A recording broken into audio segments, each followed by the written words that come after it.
Hello, welcome to our final virtual brown bag storytelling series. I'm Katie Adams from the Tread of Pioneers Museum. For our final presentation, I'm bringing you a talk that was one of the most memorable and emotional, for me at least, and that was the talk about the 1978 Rocky Mountain Airways plane crash. The talk was titled Miracle on Buffalo Pass, and that title was taken from this book of the same name by Harrison Jones.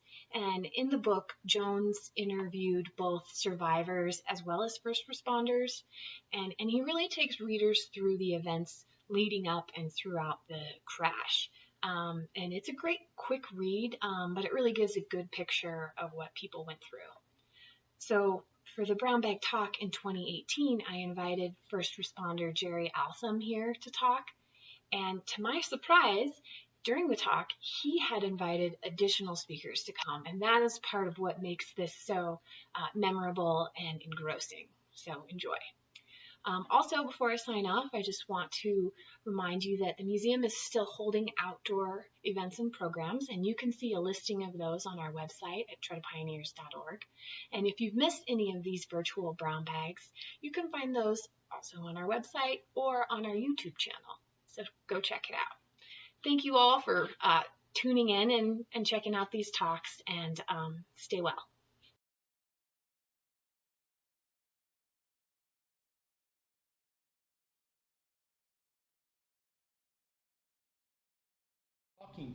I have some questions for you about if you remember this thing. So first I would like to know is, how many of you are native Coloradoans?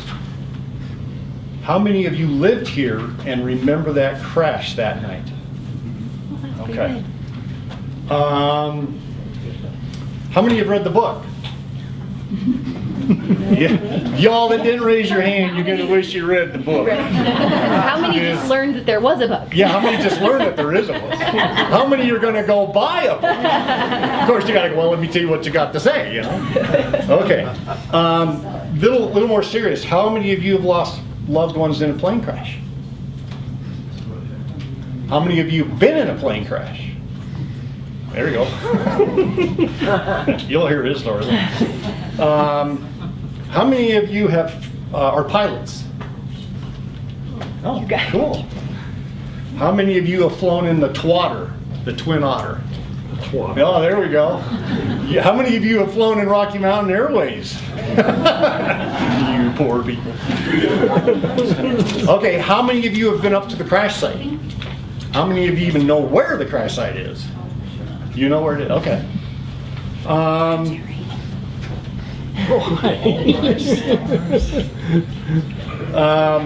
How many of you believe in miracles? And that's my hope today, is that you, after you see what happened in this book, you will believe in miracles, because I have no other way to explain what I'm going to tell you about. Little bit about it. Well, first let me do some introduction here. Okay, this is my brother Dan. Please stand up. Yeah, stand up. Please stand up. And what it is we responded to this plane crash back in 1978. Okay, Dan played a part. This is my dad, Jim. He was one of the mission coordinators down at the scene. Back in the back, we have Harry Blakeman. He was doing radios for us that night. We have Tom Bear. Raise his hand. Tom is you're gonna see Tom's video footage. He worked for Channel 9 at the time. Chuck Vale. Chuck was part of the Routt County Search and Rescue Team, or what was? It was Routt Winter Rescue at the time. Routt Winter Rescue at the time, and he responded to the scene. And let's see, who else? Kirby Duncan's here. He was with us that night. I didn't get to introduce Okay. You were there? Charlene Steese was one of our dispatchers. Okay. All right. So anyway, there's a lot of people here that played part of that incident. We were part of the Civil Air Patrol team, and just a little bit of background, so those of you who haven't read the book, Rocky Mountain Airways Flight 217 took off from here from Steamboat about 7 7:30 that night. It was supposed to take off a couple hours before, but it was late getting in from Denver. It was snowing hard when they landed. They had iced up. Not a big concern for them when they came in. There was still ice on the wings when they landed, and they were beating the ice off the wings with broomsticks before these folks got on the plane. And there was a lot of concern with some of the passengers with seeing these people beat the wings with broomsticks, and rightfully so. I mean, it was like, yeah. Talking to the co-pilot, it's like, why did you take off in a blizzard? The answer he gave me, he says, when we decided to take off, we could see stars overhead. And when he goes, so our thought was, we get up above the clouds, and we head west, and we get to Denver that way. I have a map, or I had a map, showing the route that he took that night. But anyway, they got everybody aboard, and it was a full plane. It should hold 21 passengers, but there was an 8-month-old baby on board, and he sat on his mom's lap, so that was 22. 2 pilots, 20 passengers. And they took off, and when you look at the flight plan, they went 10 miles west. Why would they go west when they're heading to Denver? Because there's no mountains that way. So they took off to gain altitude to get above, so they knew there was nothing going to be in the way. And then they turned around and flew right overhead and went over Buffalo Pass, and they were in the North Park area, and they just couldn't get it to climb to the altitude they needed to safely go over the Continental Divide, which was 17,000 feet. They couldn't get it above 13,000 feet. So they made the decision to turn around. So they turned around very gently, because when you turn an airplane on a sharp angle, it loses altitude. So they basically did a flat turn, turned around very gently and headed back. Well, their idea was to either try Steamboat or make it to Hayden. Okay? On the way, as they're coming across, they hit, the clouds were in and out, and they weren't doing too bad. What they didn't know was there was a mountain wave, and everybody knows what a mountain wave is, where cloud or wind is going over the mountain, and because of the shape of the mountain, it pulls the wind down on the other side. So basically, as they're coming into Buffalo Pass, they're being forced down by the wind going over the pass. They hit a lot of icing. The windshield on that airplane heats up to 210 degrees, and there was still ice on that windshield. That's how much snow they were hitting. They had one piece of their equipment was not operating properly, so they weren't sure of the altitude above the ground that they had. They knew what altitude, they thought they knew what altitude they were at, and thought they'd made it over Buffalo Pass. At about 8:30, which would have been in about an hour after they took off, they're flying along, and they hit the power lines going over Buffalo Pass about 200 feet below the top, elevation-wise. About half a mile to a mile on the east side of that pass. When they hit the tower, the plane shorted out between the tower and the wire and caused a very bright arc. And that arc illuminated their landing a little bit. They headed for snow. They saw rocks, they saw snow, they headed for the snow, and that's where they landed. True airspeed at that time was about 40 miles an hour. So they weren't flying very fast. So the ground speed, and that's one of the miracles. Okay, so let me... Come on. Yep, thanks. So here is Steamboat. A little hard to see. Yeah, still warm enough. So here's Steamboat. So they went 10 miles this way, turned around, and the airport's up here. So they went 10 miles, turned around, and went that way, turned around, and then they hit up here on Buffalo Pass. Okay, go ahead. Sorry. And these are not the slides. I mistook my wrong thumb drive, so I had a great set. But this is Walden. So they went into here, decided they couldn't make it, got permission, and we're going to fly back to the airport. Okay, so just so you kind of see where things are. Now, power lines right there. This is the power lines. The top of the pass is right up in here. And then power lines make a dog leg and then they head that way. The base camp that we were at is right there. And that's Buffalo Pass Campground base camp, or the cabin there. Okay? Go ahead. Oh, sorry, I'm blocking your views. Wow, that's okay. I'll tell you what I'm going to do. I'm going to get like this. How's this? I'll talk loud. Okay, so this is the cabin. This is the parking lot that we all staged at that night. Now, we left Denver about 8 o'clock and drove all the way up here in that blizzard, and we got to this about 2 o'clock. 2 in the morning. 1 o'clock, 2 o'clock in the morning. We were breaking trail, 8 to 12 inches of snow on the road. As we were going over Eisenhower, they hadn't even plowed that, and there was probably 6 to 8 inches on the Eisenhower, on the highway, on I-70. So they hadn't even plowed the interstate. And so by the time we got here, it was 1, 2 o'clock in the morning. We met Dave Lindau with his snowcat, and out here at where we came off of Rabbit Ears onto the Muddy Pass Highway Road, and we met him, and then he followed us or got us to here, and this is where we decided we'd get on the snowcat and continue on. Okay. So here's the base camp. Here's the crash site. From here to here is 13 miles of windy road. But in addition to that, all this area is where it's been logged. And as we're going up, we didn't see the road. We're on 4 feet of snow. We just saw the opening between the trees. And as we're going up, we would go down a road and Dave would go, no, this isn't right. And he would back up, and then we'd go on the roadways, and then we'd take another road. No, this isn't right. So we get up to here, and this is where the reason we're looking under the power lines is when the plane hit, it turned the power off in Walden. At the exact same time the plane went off the radar, the power in Walden goes off, and they knew, a lot of people that we're dealing with, Sonny Elgin was one of them, is from this area, and he knew that these power lines went over the pass, and he goes, I think you'd possibly hit those power lines. Dave Lindau thought the same thing. So that's why we were looking under the power lines.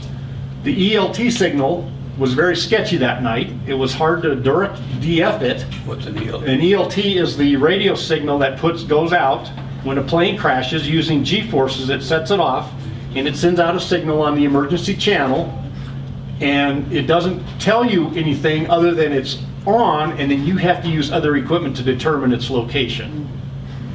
So the signal was very erratic, and that's also a sign that it was under the power lines, because the power lines tend to make the signal very erratic. It will send the signal down the line and bounce it off here, bounce it off there, wherever, and we figured it's a good chance that it's under the power lines and they're doing this, causing this. So our goal was to get under the power lines. So we got to here on the snowcat, and we took a reading, and it was very erratic. It's showing all over the place, a little bit more uphill than anywhere else. So talked to Dave, and Dave says, I says, do they cross again at the top? And he says, yeah, we can get under them at the top. I says, well, let's go up there. So then we went all the way up here. Okay. So base camp's over here. This is the roads. We had to go all the way up here. Now we're right here. We're not too far away from the plane, but we didn't know that. Our goal was to get into the power line, so we had to go all the way up to the top, then south, and come down to here. Now this is about 5:30 in the morning by the time we got there. We left base camp at 3. So for 2.5 hours, we did this in the snowcat, back and forth, back and forth. We get to here, and now we're determining, is it making sure it's on the east side or the west side? So we get here, and yes, the signal's pointing this way more. Okay, so now we're gonna go down this underneath the power lines, and we get to about here. Go ahead, I think the next picture, slide. Well, Nope, that's it, okay. When we got just above, Want me to go back? yeah, we can, yeah, go back that one. So we get just above here, And it's a pretty gentle hill. And we got to that point, and now it's starting to drop off. And I said, all right, well, before we go there, make sure we can, I'm not sure we can get back up. And so we said, okay, let's go out and take one more reading.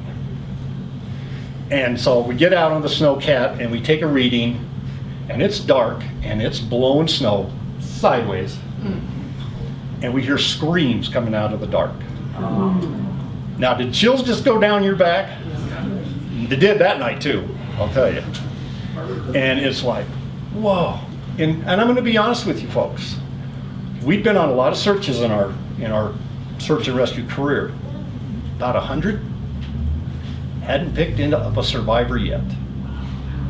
You just don't hear about many people surviving a crash like this, especially a big plane. The big planes really don't do well. And to hear voices coming out of the fours, I mean, it's just, stomach in your throat, your heart's pounding. It's like, there. Get back in the snowcat. We yelled, okay, we're coming. Get back in the snowcat. And here's part of the miracle. We didn't just go over these rocks. We had to go around. And it's a little hard to describe, but the plane is under the power lines, and we're up here looking down at it. We didn't go right to the plane. We went around and came back the other side. Why did we do that? I don't know. But that's how we got to the plane, and that's the path everybody took to get to the plane. What that did, what that allowed us to do, was to put snowcats right at the cabin of that airplane. Now, is that a miracle? In Colorado mountains, how often do you see planes, one you can drive to, they don't hit power, or they don't hit trees, they landed in 7 to 8 feet of snow. I mean, it's an amazing tale that many people in that big of a plane could be there and everything worked together. And then when we was on our trip up here, we were talking about the year before we had built a trailer to hold all this equipment that we might need for this type of thing. We used every bit of that equipment that night. How does that happen?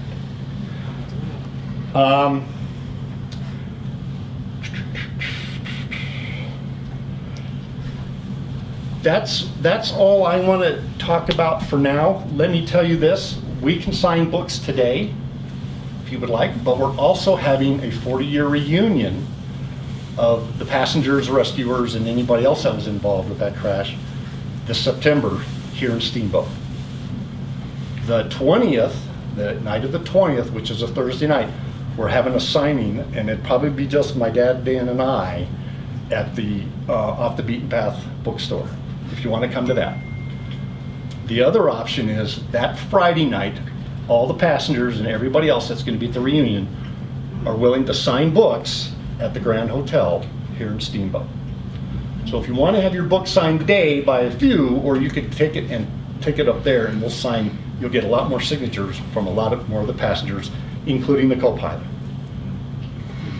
Okay? Tom, can we show your video now? Go ahead, Jerry. Okay. Wait. Wait. Maybe I should say, Just, Katie, can we show this video now? After the first two pieces, go ahead and stop it. Stop it. Because it's way too long. Okay. Now, this is footage that Tom got himself on one of the snowcats, and we're not going to debate how he did that. Now, is he the one that was for 9 News? Yes. He's from 9 Yes. News, and sorry about the quality. It's Tom's fault. Now, let me say this. This footage was nominated for an Emmy Award. And the only reason it didn't make that Emmy Award is because it was so cotton picking cold that night, his camera ran slow. Oh, yeah. Okay. Sound. I can't hear anything. Hold on. Sorry. Outing. Yeah, this will start dating you when you see these names. That also ages us. Well, yeah, it's just, I'm gonna sit here. Let's start it again. Huh. Rescuers reach an airliner forced down by a snowstorm in the I can hear it. it's just on speed.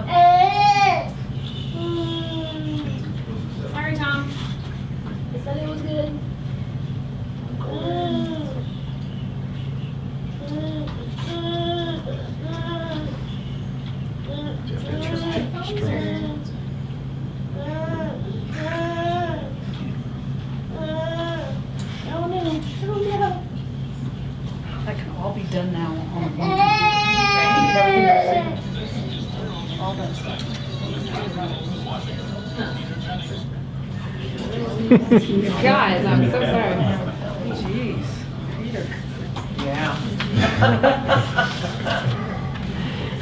I'm gonna see if I can raise this up a little bit. It looks good for something.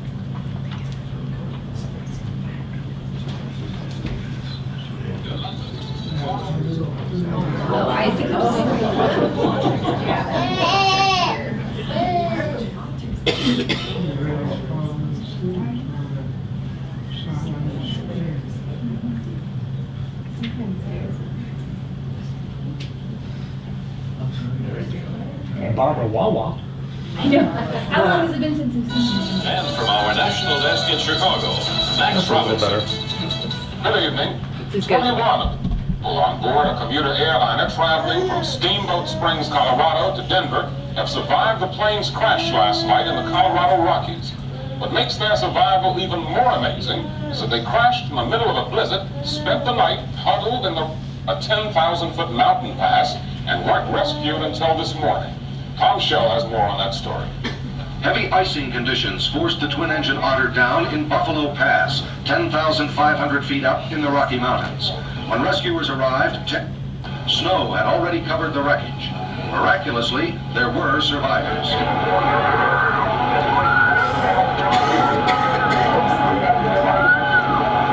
Teams of doctors and emergency medical technicians worked several hours taking injured survivors from the plane. We're going to start digging the snow away because we're going to have to roll him up this way, put him on the backward, and immobilize him. Cameraman Tom Baer of ABC affiliate KBTV in Denver rode 15 miles in an open snowcat with rescue teams to get these exclusive pictures. The plane hit a power line on the way down and flipped onto its back. The power went out in the town of Walden, giving search parties an indication of where the Rocky Mountain Airways plane crashed. When the rescuers reached the crash site, 6 passengers were walking around, but others were seriously injured. Somebody take this needle and dispose of it carefully so we don't step on it and hurt ourselves. Okay, now I need you'll be on the top. Can you take this in? They were treated for shock and hypothermia caused by the bitter cold weather. Teams had great difficulty removing the injured from the wreckage. One survivor told cameraman Baer about the crash. David, could you tell me what happened? Yeah, we were, well, maybe we should ask someone else. I'm really sketchy right now. I know I'm Rocky Mountain Airways, and we came down a little too early. That's about all I know. Rescue teams spent all day moving the injured down the mountain to hospitals in Steamboat Springs and Krumling, Colorado. Each hospital about 45 miles from the crash. Tom Shell, ABC News, Denver.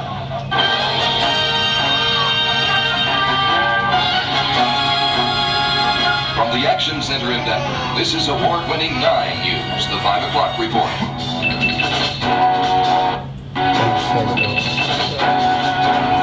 Good evening. 21 people survived out of 22 aboard that Rocky Mountain Airways plane that crashed last night near Steamboat Springs. Mary Kay Harden of Steamboat Springs was the only fatality. She died in the wreckage while made a brave effort to reach the crash site in a fierce blizzard. Channel 9's Western Bureau Chief Tom Baer braved the weather right along with them. He was the only photographer to accompany the rescuers this morning. Here is Tom's exclusive film with a report from Ron Mitchell. Somebody take this needle. Please, we don't step on it, hurt ourselves. Okay, now I need you'll be on the top. Can you take this in? Top compartment should be right on top of you. Blue handle. Now careful, this is not going to get this point. Wide open. This is number 72. To get back, we need that warm on the job.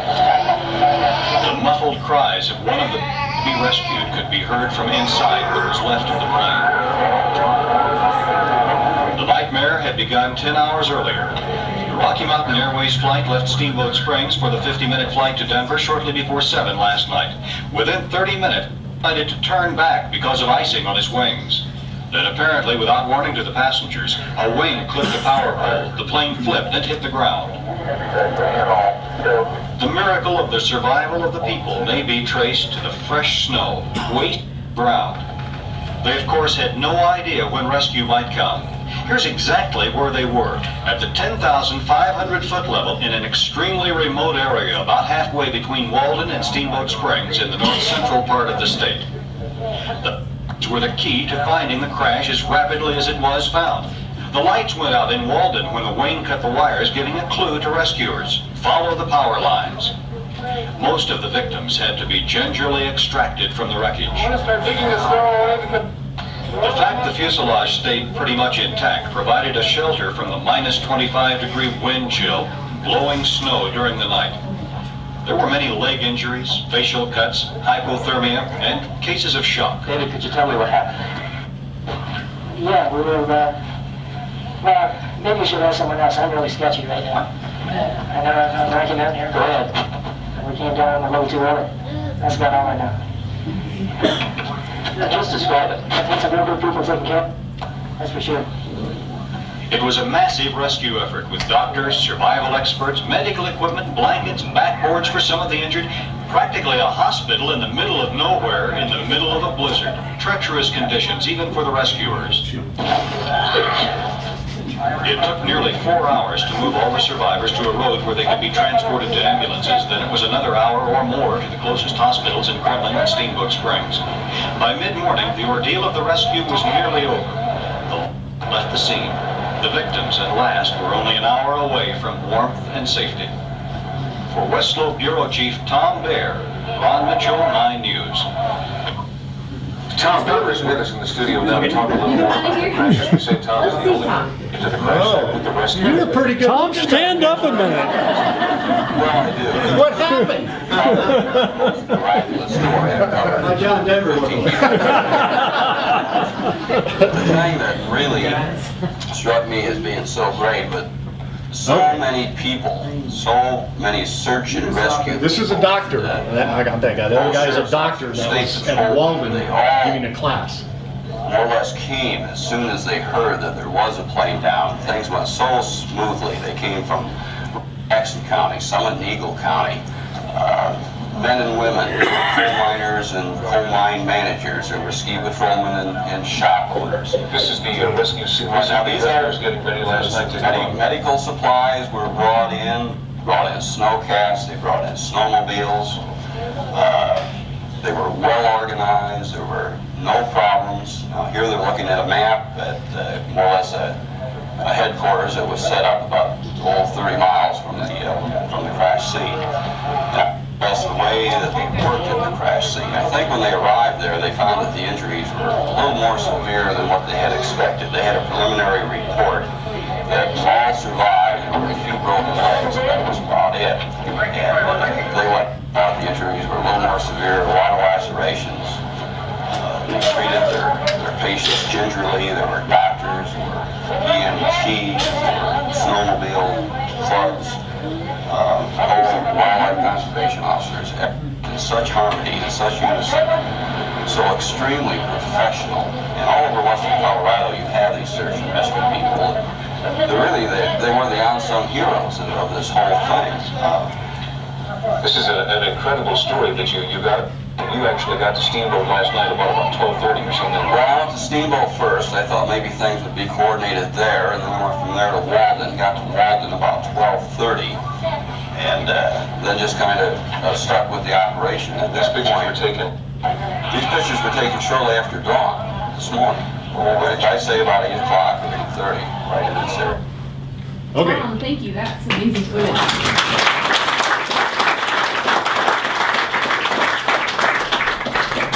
Okay.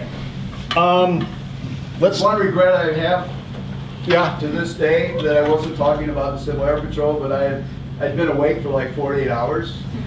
Because I wasn't quite with it. Yeah. I think I was. We were all pretty much a fog. Right. Yeah. Because we had worked a job of construction that day. My dad was a home builder, and we'd done construction that day, and then stayed up all night, did all this. Yeah, by the next morning, it was tough getting back to Denver that night, or that next day. Let's talk a little bit about the miracles. One of the miracles was they turned the lights off in Walden.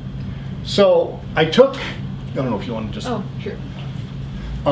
I followed that power lines, and they come from the Hayden power plant, and they go north of Walden, and they head all the way around over the top of the Rocky Mountains and end up in Fort Collins. So the power line, Hayden is powering Fort Collins. The second set of power lines that you can see weren't there at the time of the crash. They added those second set. And I don't know how, but the other set goes to Cheyenne. If the plane had hit, if they had taken power for Walden off of a different wire, we may have turned the power off in Fort Collins, and they would have never put 2 and 2 together. But we turned it off in Walden, or they turned it off in Walden, and that's how we got that clue. So that's a miracle. Once again, they didn't hit any big trees. And literally the nose of that plane was right up to the trees, but didn't hit any. Dave Lindow heard about it, and we happened to meet him on the side of the highway at exactly the right spot so that we could all go up together. If we had missed him, he probably would have gone to Walden, and it would have taken longer for us to get to it. I mean, we eventually would have gotten there, but because of everything. Matt, he was an 8-month-old baby, and unseatbelted, wrapped in a snowsuit, totally uninjured. Now keep in mind, there was somebody that died that night in that airplane. And when you have somebody die in an airplane, that indicates a pretty good wreck. A lot of people have broken backs, a lot of other broken bones and everything like that. But for him to be able to go flying from one end of that plane to the other and not be injured is a miracle.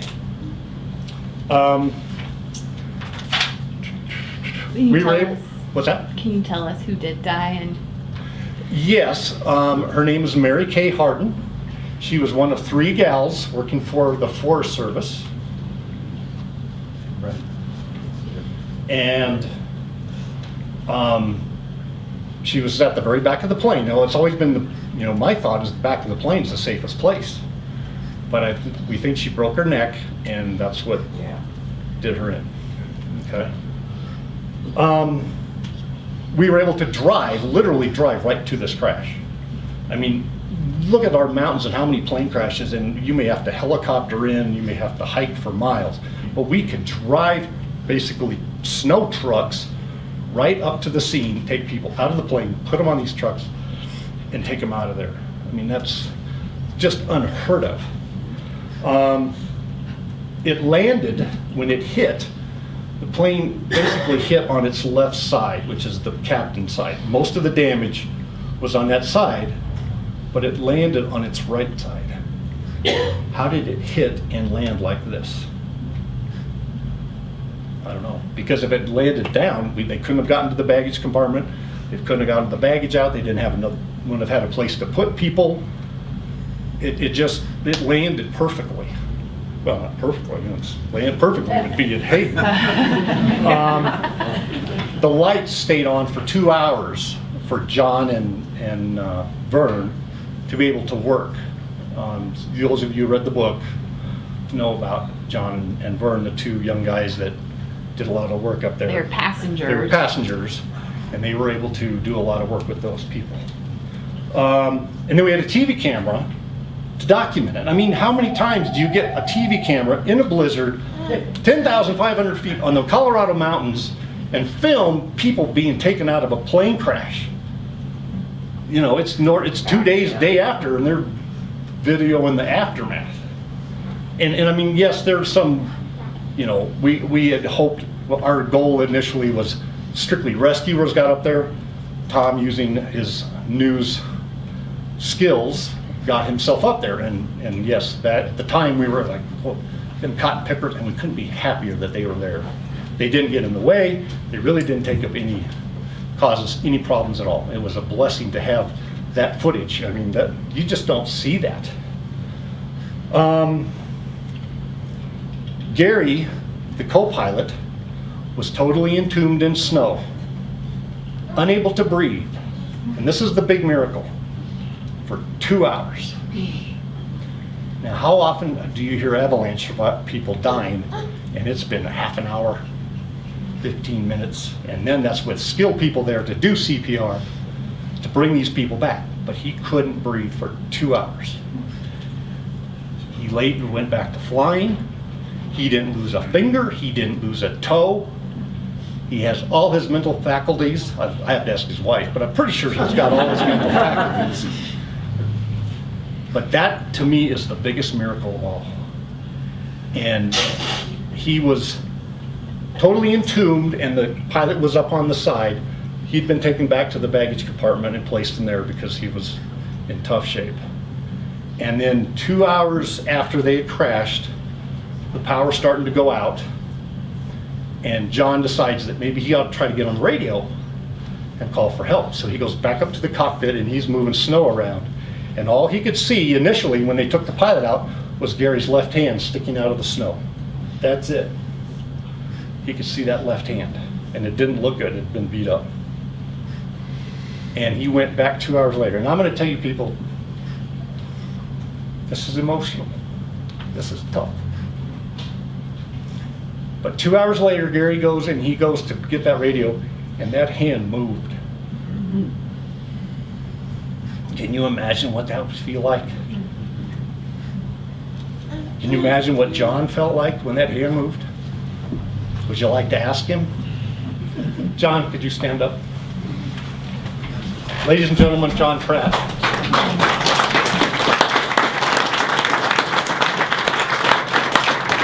Before John gets going, there was a lady that took care of that baby that night.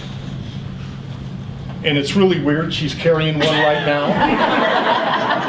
This is Maureen. Maureen. This is Maureen Redmond. This is not Matthew. That's not Matthew is now an airline pilot. I didn't know she was coming. Him I knew was coming. Okay? Anybody else? There was a couple other passengers that might be here that I don't know. I haven't even met. There's a Catherine. They're going to be at the reunion. We haven't even met him yet. You have, but I haven't. It was dark. So it was dark. It was very dark. Hey, John, how old were you when this happened? 20. Okay. Yeah, I was 20 years old, so just a few years ago. I'm the same age. So, we're going to get a couple of questions, and you guys can, if you have questions too. So I didn't know this. You have to understand, none of us rescuers really had talked to any of the passengers until this book came out. We just thought we helped a bunch of people off the mountain and we went home for 30 years.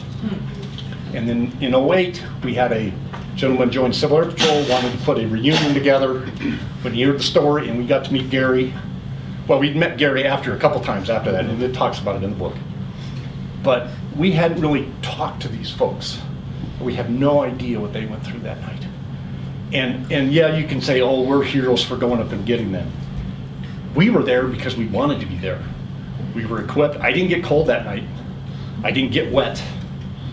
I knew what I was doing. I knew how to get, how we were going to get out of there. We went there knowing what we were getting into. They didn't. And for that's to me is the story. The human guts to do what these guys did and what Maureen did that night. So, do you have anything you want to talk about?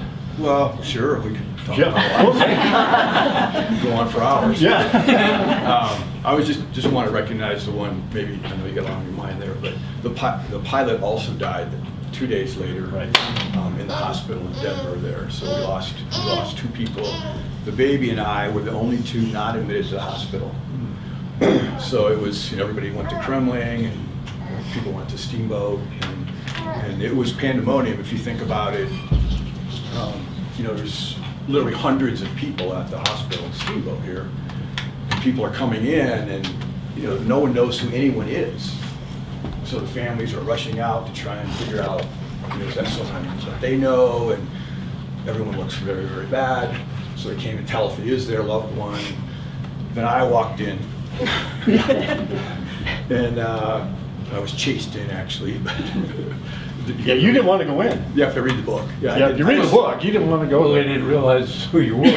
Right, and I was laughing at Tom's video there. I'd never seen the video, but I heard about it on the news where it said the saying was tough going for the rescuers.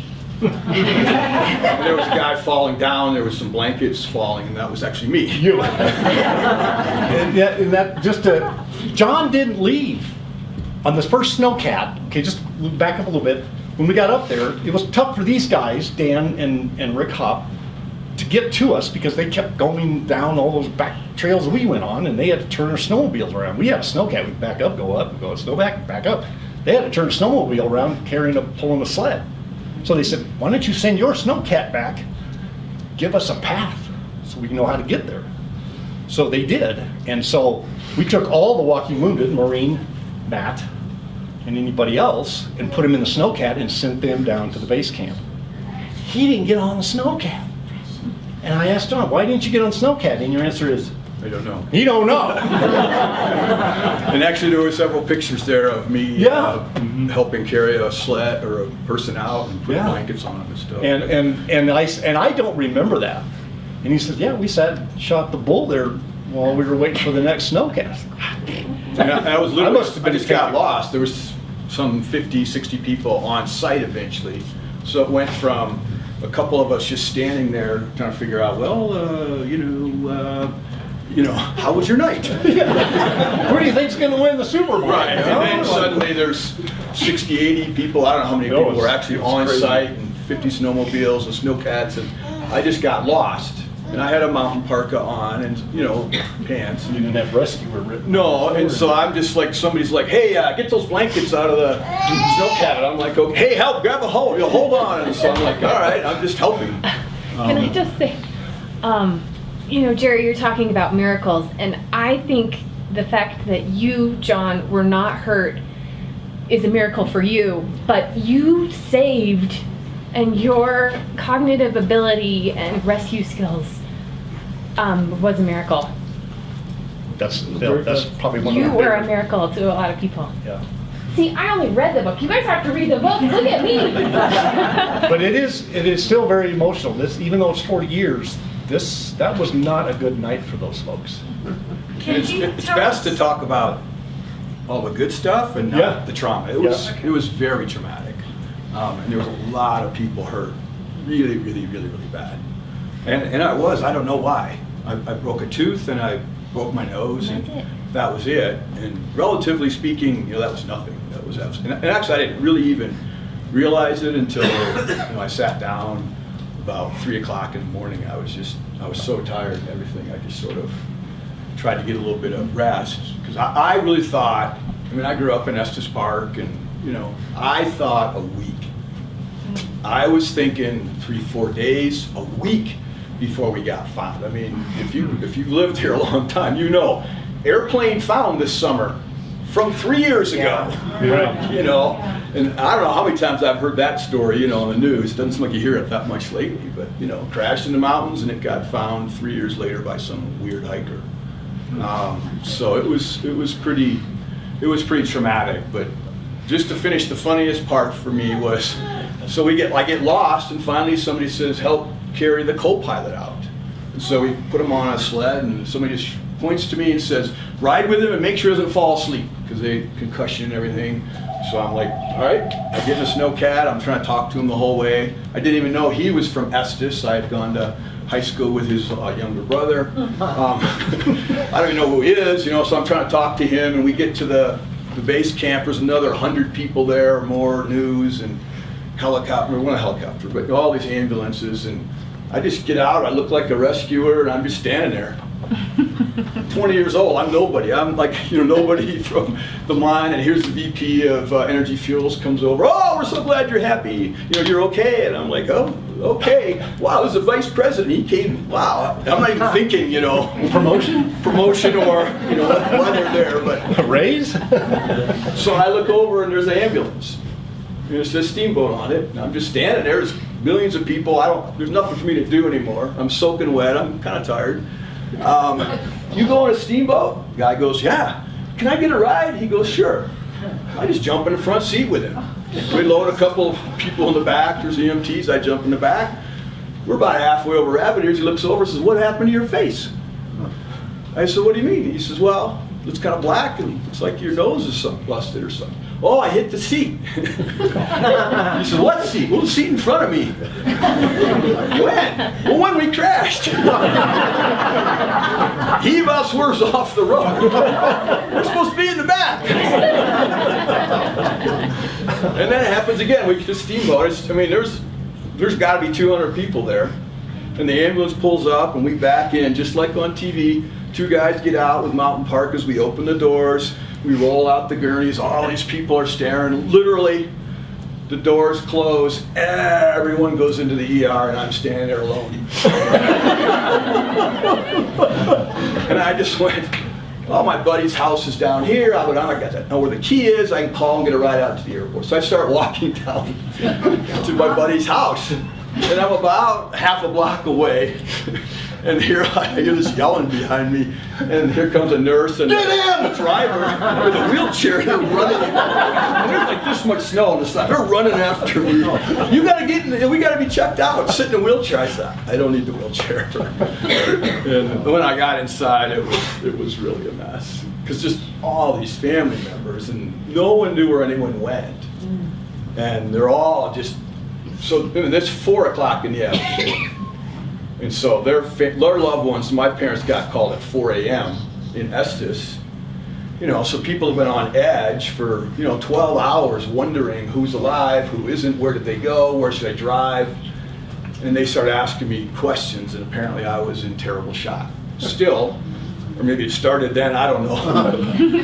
But I was not helping the situation. And so my friend of mine was there, and she just grabbed me physically and said, shut up. Your mom's on the phone. Come and talk to her. It's called a payphone. For all you. What? Payphone. Yeah. Never heard of it. So, anyways, that was some of the lighter parts of the whole thing. But there was a lot of miracles that night, and one of the big ones, the door was up. If we had crashed on the other side, the door would have been down. We would have only had one small window. The baggage compartment was the big one, because the baggage door was right next to the door where you stepped up to it.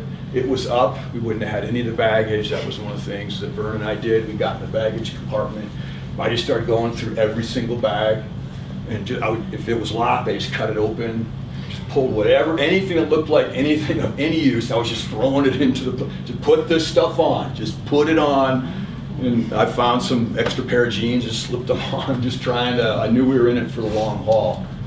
And, I got a question about that. Yeah. Whose knife were you using to cut open the baggage? Well, that's when you could carry a knife, of course, and a lighter. Somebody gave me a lighter so I couldn't see, but I had a little baby pen knife I used to. Oh, you didn't have a Boy Scout knife? No, I had a small one, and it was hard-sided suitcase. I couldn't get one open, and Vern had a little bigger one. Bigger one? I still have his knife. Do you? I still do. I keep meaning to give it to him. Maybe this summer. Maybe this September you can. But yeah, then we were able to. Really, it wasn't first aid per se. I mean, I was a Boy Scout, I was an Eagle Scout, done a lot of winter, just outing, camping and stuff growing up in Estes. But it wasn't so much first aid because it was just so massive. And you couldn't really, it was just like, are people breathing? Can we stop any bleeding that we see that's profuse bleeding? And then we needed shelter. We just needed to say, hey, can we just get through the night? And I was literally just thinking about, once it's light out, maybe we could see something. But that was probably the scariest part for me. I literally, the funny part was, so we're at 90 degrees, right? So the seats are like this. Of course, they've all come off. And the door's straight up above me. And I literally reach in to the seat back pocket, because the door's here, I can't get it open. Now I'm just so much adrenaline, I can't read the sign. So time you get on a plane, read that card a little bit. Because I'll read it when we crash. Not a good idea. So I can't get it open, and all I'm thinking of is TV. Boom, right? Every TV show, it's just gonna explode. So I just want out as soon as we crash. I take the card out, I'm staring at it, and I cannot consume a single piece of information on it. I'm like, I don't know what I don't know what the pictures say, I don't know what any of these words mean, I can't read the words. I was so hyper. Kathy Williams behind me got the handle turned. She was of more sound mind, and I just pushed it. The door's folding up into the air now. And sorry, but it was selfish, pure 100% fight or flight, and I just took off running, and I got about 3 or 4 steps in snow to hear her. I swear I thought we were in Golden or something, you know. I thought we were going to Denver. 45 minutes, 50 minutes, you know. I'm like, well, we'll be seeing golden lights or something. I get 2 or 3 steps out, not a single light. No road, no city, no glow. And I was like, we are in big trouble. We're in big trouble. So, anyways. I have a question for you. Go ahead. The big door that you pushed open, the passenger did door. you leave that door open all night, or did you close it, open it each time Yeah, you went in and out, yeah. You did open and close it. Because we had it open and I was getting all the luggage out, So that took throwing some it in there. strength to put that door open every time. Yeah, You it went in and out. wasn't that.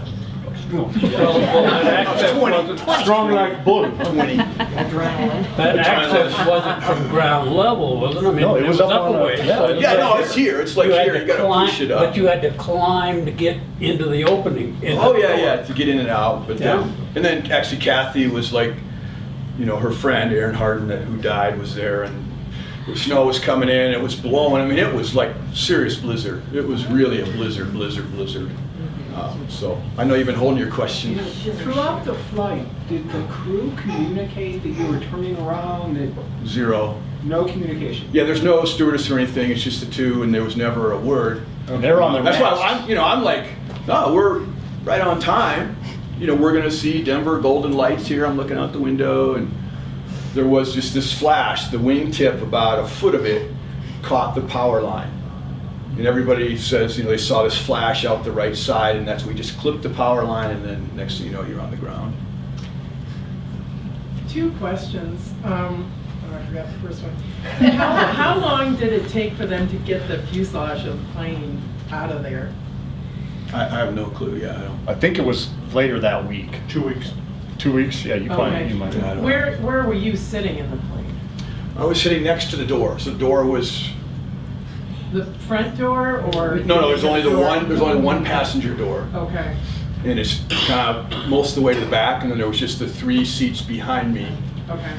And Kathy was sitting in the middle, which supposedly was supposed to be the safest place in the back of the plane. So it made sense that it was right above my head there. And the baggage compartment was 3 feet away? Yeah, it was just right behind that. And I had watched them, and I'm a Boy Scout, so I guess I'm giving you the Boy Scout picture. If you look in the book, you can see the door open, and it's toward the back of the plane.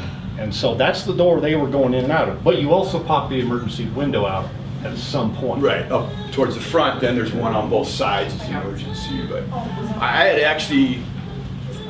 just did all sorts of stupid things at the mine. And so they sent me to Gillette. I was just going to get a pickup truck. They said, just fly up there, get in a brand new pickup truck, and drive it back.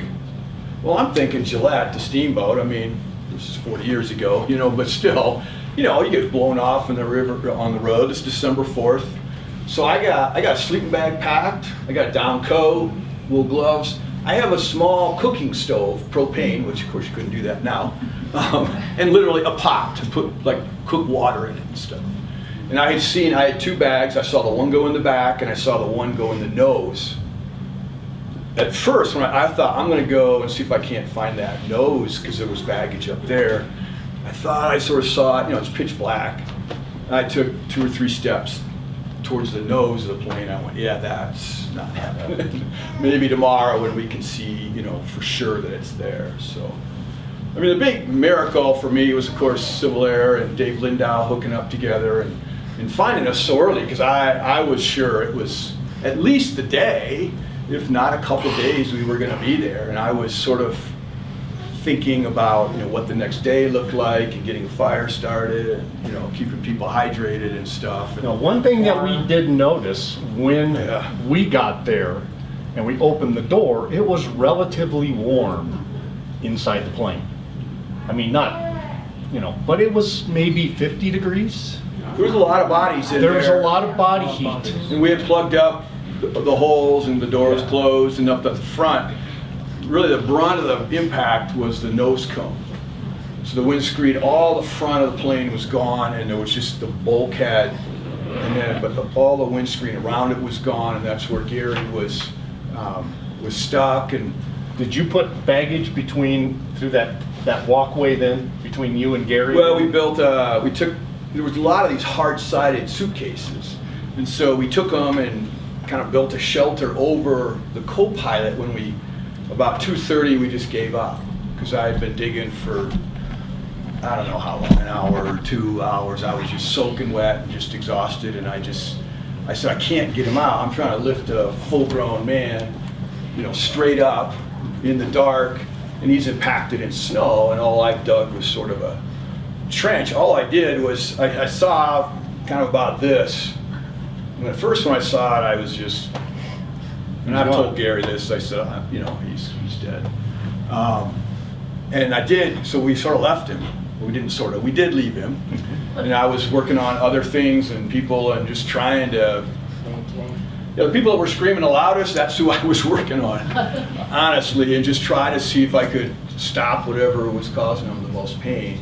And then things were calming down a little bit, and I said, the lights were definitely just sort of dimming, and I was like, I had this friend at the mine, and he just was, well, you're gonna fly Rocky Mountain Scareways, you know, you need to know. That's what he called it, I don't know. You know, he was a pilot, you know, it's 106.3 is the emergency frequency. I don't know what the number was, but he was like teasing me with this frequency for emergencies. Literally. And now I'm going, what was that number? You know, I paid no attention to him, he was just joshing me. And now I'm like, what the heck was that number? So I head up to see if I could maybe find the radio, or I don't know. There were still instruments were kind of glowing and stuff, but the batteries were dying. And that's when I saw Gary's hand move, and that's when I started digging him out. And finally, just I mean, I was blind. I couldn't see anything. I was just going by feel and a little bit savage. I was just, you know, just trying to get him out. I'm like, God, he's been in here a very long time. And just kept digging down. Finally, it just got to his head, and I was just clawing, and finally I got to his face, and then I could hear him suddenly take a big, huge breath. So I kept working, and then, you know, I just tried to dig a trench down his side, but there's just no way I was going to get him out. And actually, when everybody got there to get him out, they used crowbars. Because he landed, and of course, you know, sliding into all that snow, it just like injected it around him, and he was just, you know, enshrined in that snow. And now he was wearing wool, yeah, and that is one of the best wet insulators you'll find, so that did help. And I'm not a doctor, but I've been told that it actually helped him. I'm taking credit that I helped him by leaving him there. Yeah. Well, you basically induced hypothermia. Yeah, it's sort of like to slow his metabolism. Kept his bleeding and everything sort of way down because he was like hypothermic all night long. But when they got him down to the base camp, his body temperature was 86 degrees. Now at 86 degrees, your blood turns toxic. And Gary was awake and talking.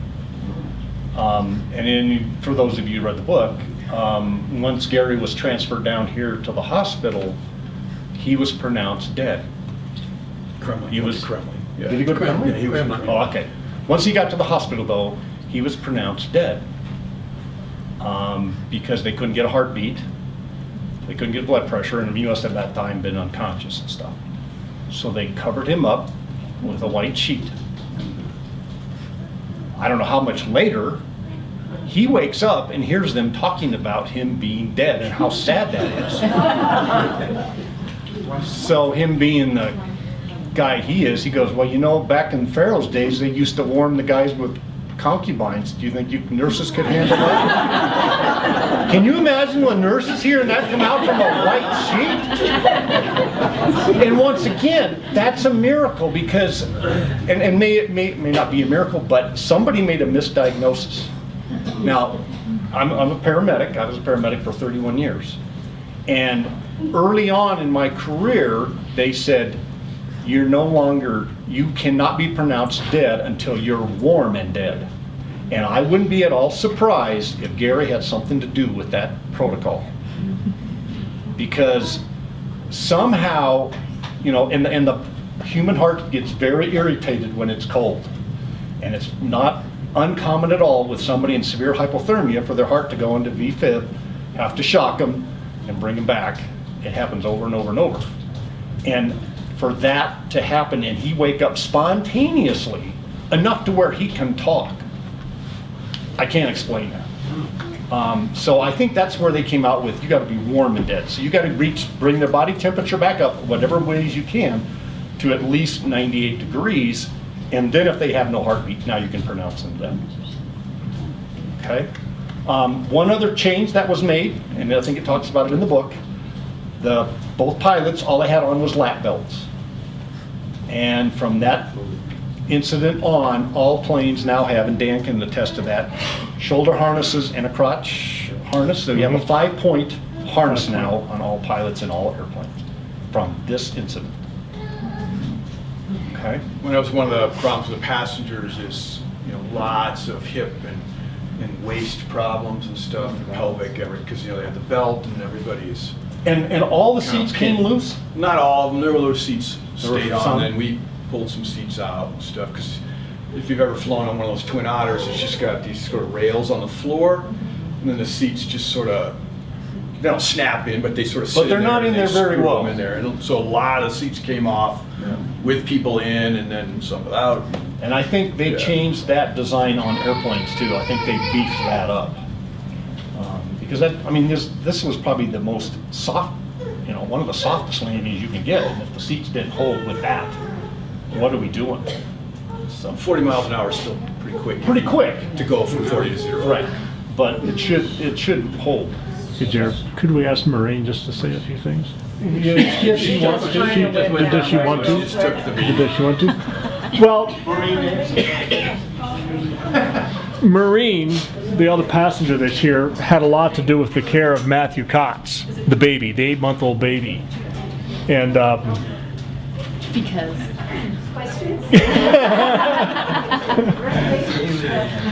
and don't get her mad. I gave him to someone, I don't know. Maureen doesn't like to be mad. I don't like to be, I don't like to stay up all night without my bed. Yes, and be told you're going to Kremlin. Yes. Or Walden. Yeah. Doesn't go well, No, does it?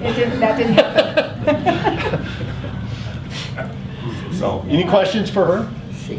So you were in charge of the baby because his mother was unconscious. Yeah, they were sitting beside me in the window seat. I was in the aisle, and she was unconscious, I think, for 5 days. Yeah. She went out immediately and then never. She didn't. There were wake up several the people whole that were night. just. I think I asked her, and she said 2 weeks. That's amazing. I think she said she was unconscious for 2 weeks after that, in a coma. But now you stayed warm that night, though. I did. Basically. Well, I had Matthew, so he was like a little furnace. And I got a robe, like a big terry cloth robe from some of the luggage. Mm-hmm. They And threw you it also out. had semi-winter clothing? I had on a down jacket and wool socks and my winter boots and a hat and gloves. Next time you fly Rocky Mountain, just think about what you're Dress wearing. for the weather. I grew up in South Dress Route. for a couple days So- on Buffalo Pass, so just think about what you're wearing. Grew up in where? South Route in Yampa. Didn't really go back to his career No. after that. Lou Ann was my student at Bags. Is that right? And that's why I came over, and the story, and I imagine it's true, her wedding dress was Right. pulled out of the baggage and then used for bandages. And It was under her seat. was it under her And seat? and you did it. Yeah, I didn't know what it was. I thought it was a piece of white plastic. It was so dang cold. It just felt like crumbly plastic.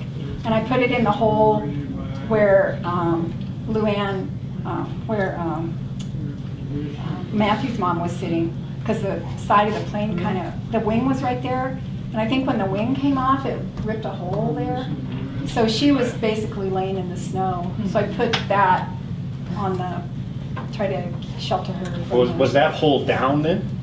It was as kind I of down in remember, that it was corner down, then? yeah. It wasn't yeah. up on the, No, she was laying in the, so you basically gave her insulation using Yeah. a wedding dress down Yeah. at that hole. and after I was done, I was like, oh my gosh, that was that girl's wedding dress. The fuselage was That's- amazingly intact. Yeah. Relative Another to what could have miracle. happened, and so Oh, yeah. with all those people in there, it was, it was fairly warm. I mean, I was like, okay, we sort of got the shelter part figured out. We're gonna need some water and stuff, but yeah.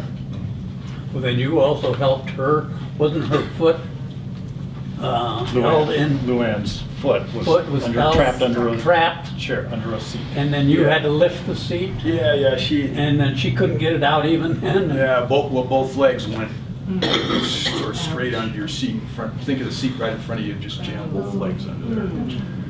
So, no, there was a lot of trauma stuff that we tried to just do the best we could.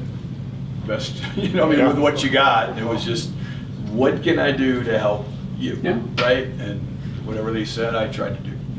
And there was conversations like the one with Luann when I saw her. I hadn't seen her in 39 years until last September when the book came out. I talked to her. She doesn't remember a word of it. She says, I don't remember anything from getting on the plane until waking up in the hospital. And she was talking on the video and stuff. And so it just, a lot of people, even Vern, when I talked to Vern at that, we're talking about stuff. And he still insists I open the exit window and I was looking at him, and I'm like, that was not me, Vern. He goes, no, I know it was you. It wasn't me. But there was a lot of just, when you get super, You're running on autopilot. right, your mind sort of gets a little bit, survival mode. the one sort of funny, I'm sure she's not here. Any other questions for Marie? Were there How it goes. were there a lot of passengers from Steamboat, or was it a mixture? I can't see who's talking, I'm sorry. Way in the back row. How many people were from Steamboat on the plane?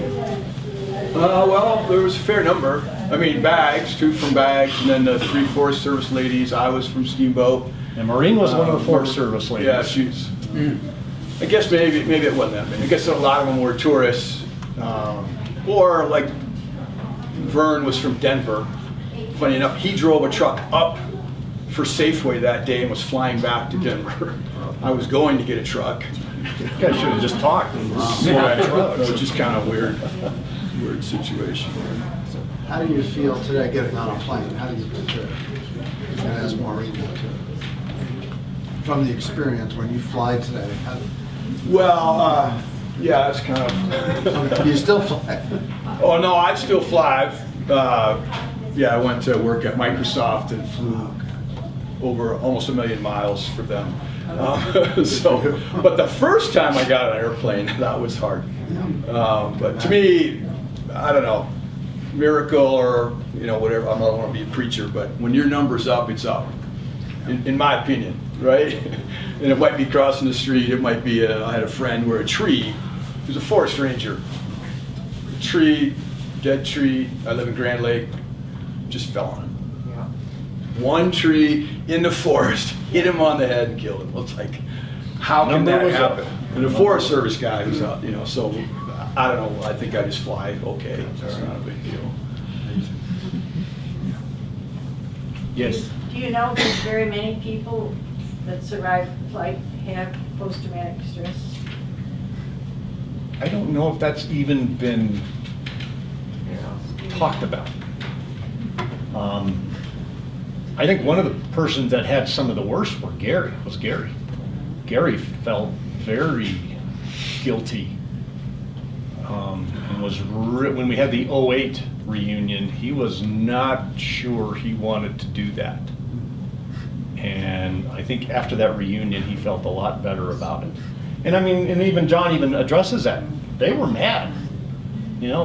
Those 2 guys about killed us. And that was not you know, and I don't know if you still have feelings toward that. No.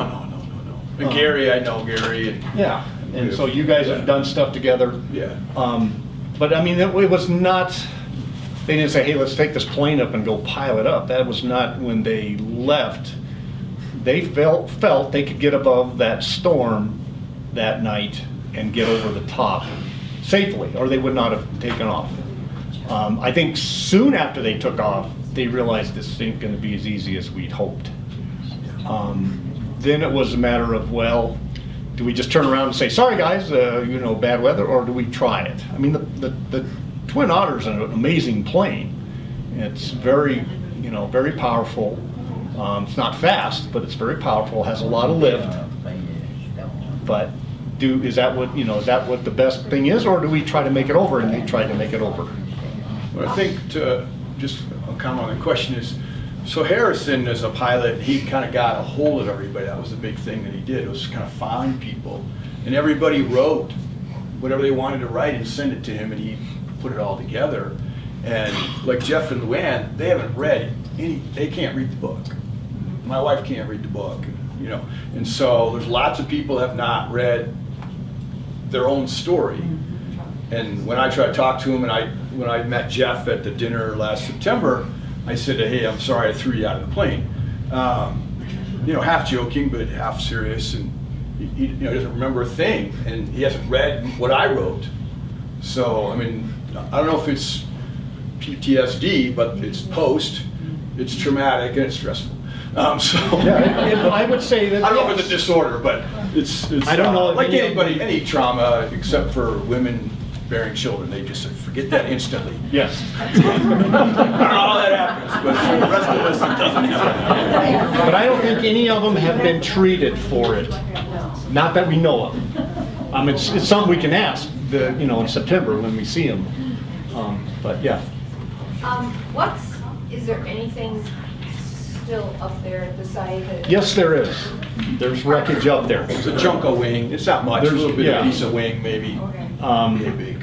Yeah, and the bar that we dug Gary out with is up there somewhere. Rusting away again. So we went up there in 2008 and we found that bar, put it in a Home Depot bucket, and a little Civil Air Patrol cadet was carrying it, and somewhere along the line the bucket tipped and dumped the bar out. So the bar is still up there. So if you see a rebar about that long and it's all rusted, that's the one, and don't throw it away, we'd like it. So there's the wingtip that the plane, the one of the tail pieces, the horizontal, because for you make an arc, you have to hit a ground and a power. You can't just hit the power lines, it won't make an arc. You have to hit two things, the ground and the power. So the wingtip that hit the power line, we went back up there that next summer and that wingtip was there, and the way we knew it is it was all scorched around this tip, and it was a dent. And if you look at that dent, you can actually see little lines in that thing where it hit the cable. Yes? Was there any danger that night from the power lines? I was wondering about that too. I don't know. I don't think they were going to break. They didn't break. We just kind of interrupted it. So they were up there. When I got out, they're like humming. You know how rain and snow. Yeah. They're like, and I'm going, but if I broke that, they would come. Then I'm like, okay, it's about 200 feet up. It's a couple 100,000 volts. Probably shouldn't get maybe tomorrow. We'll think about it. Maybe tomorrow. And I don't know if they ever went back up and checked that line. I assume that they would. I mean, if you're playing its power line, they've got to check it to make sure it's not. What made the power go out in Walden? Well, that wire that they hit feeds the substation north of Walden. And if you follow that, if you have an Apple phone and you get on that and you follow that line, you can watch it all the way up and see the power station right north of Walden, and they pull off of that wire. And so when the plane hit it, it shorted that out. And it didn't really go out for an hour. It just there was a flicker. And then I don't know exactly, at the power plant saw something in Hayden. And then in Walden, they all sort of were talking, hey, maybe that was about the same time. We think it went down. So Walden didn't totally lose power then? No. Right, it didn't go out for 2 hours. Okay. Because we broke it, it just some sort of little interrupt, I guess, pulling it off and plugging it out really fast. There's no plaque up there though, to say about the plane crash No. here? That's a point of debate or discussion. Yes. There might be someday, and I think it would be nice. Yeah. The other thing that I would like to say, if you go up there, leave whatever's there. Okay, it means something to somebody. Yeah, I mean, don't go up and collect aluminum. But yeah, it does mean, and if you go up there, you can see glass, and that's where the cockpit was. If you go around, if you look in the right spot. So yeah, it is still up there. In fact, we're going up there right after this today. Where do you live now? I live in Grand Lake. Yeah. I hiked up that road after I talked to you in September, and was trying to see how to get over from the road to the site, and didn't quite figure it out. What would you? So the road goes underneath the power lines. Yeah. Up at the top, south of the lake. Yeah. Once you get to the power lines, go to the 5th tower on the east side. Try to walk under. Walk underneath. There's a little Jeep You road. stay on the line. Uh-huh. You'll see the wing and just a bunch of debris and stuff. You'll Yeah, see it. but if you can also drive, and that's what we're going to try to do today, is we're going to try to drive right to that crash site again with the truck. The snow Yeah. cat. So it's the 5th tower is the tower they hit, and then it's west on the west uphill side of it. And you'll see it once you go there. You'll see the wreckage. In fact, I mean, and I don't know if you can see it on there, but you can actually see some of the wreckage from space from that view. And then put 6 feet of snow, dark. Yeah. Shut your eyes. If it had been daylight and it had been clear, I would not have known where we were. It's just a weird view of North Park. You can't, Walden's way north, so you don't see any city. You just see this massive valley. And I mean, I don't know. I'm not sure I would have known where we were. Would you have dug skis out? Yeah, I know you crossed your I was mind. like, but first rule is stay together, don't split up. And I'm like, well, that might be day 3 or something. Maybe then you go. But I was still working on break the power line.